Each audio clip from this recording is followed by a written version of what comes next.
since you have a very specific technique, can you talk a little bit of how you approach sound? Because it's very not a traditional way in which you do otherwise, with person with two hands. Yeah, so I'm just going to put on my spatula here, if you can hear that, and just sort of demonstrate as I'm looking at the instrument. So, like, I can never draw a straight bow because I don't have a wrist. And what ends up happening is at the extremes of the bow, for instance, if I'm like near the tip, right here, or near the frog, I'll play the same thing. Those are not straight bows at all. And Right. I found that instead of sort of treating this as an impediment, to sort of use sort of those nether regions of the bow to create certain types of color. So if you have a bit of a crooked bow that sort of goes over the fingerboard, there is a certain degree of instability to the sound that can be quite appealing at times. And I sort of maximize, as you were just saying, sort of my bow changes and sort of understand within a musical context of a phrase where I need to be in order to create a particular sound. So if I'm starting, for instance, like really from the frog and really close to the bridge,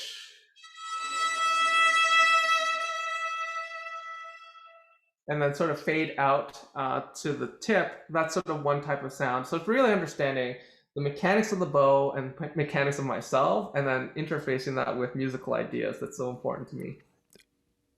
When you just played that third position E, it sounded like a beautiful shimmer. If I close my eyes and hear that, and I'm sure the listeners can resonate this with me, I would never have thought that you had the spatula on your bow. Is it, and I just want to ask because I'm curious. Do you use a lot of like your shoulder? I mean, obviously you do, but like a lot of your lat muscles to kind of implicate more weight onto the bow because like you say, you don't have a wrist. You can't really, what we'd say, press down or add pressure to any fingers. So Yeah, so that's interesting. It just goes to show that sometimes the weight just comes from the natural sort of gravity and also just the arm weight as well. There's less, you would think there would be less nuance if you can't sort of use your fingers to sort of articulate weight differences. But I just use a different muscle and I've just sensitized myself to be able to use a larger muscle in a more delicate way. And I think my teachers always said this to me is like the most important appendages that you have as a violinist are not your hands, but your ears and using your ears to guide your sound. So I've spent a lifetime now sort of developing a sense of where I believe my sound needs to be, and then using my technique and developing musculature and physicality that sort of reflects that.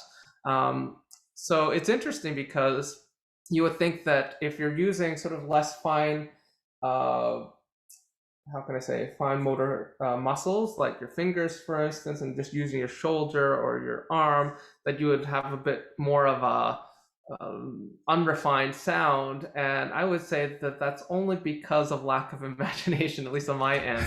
okay. I would only just play mezzo forte, forte all the time.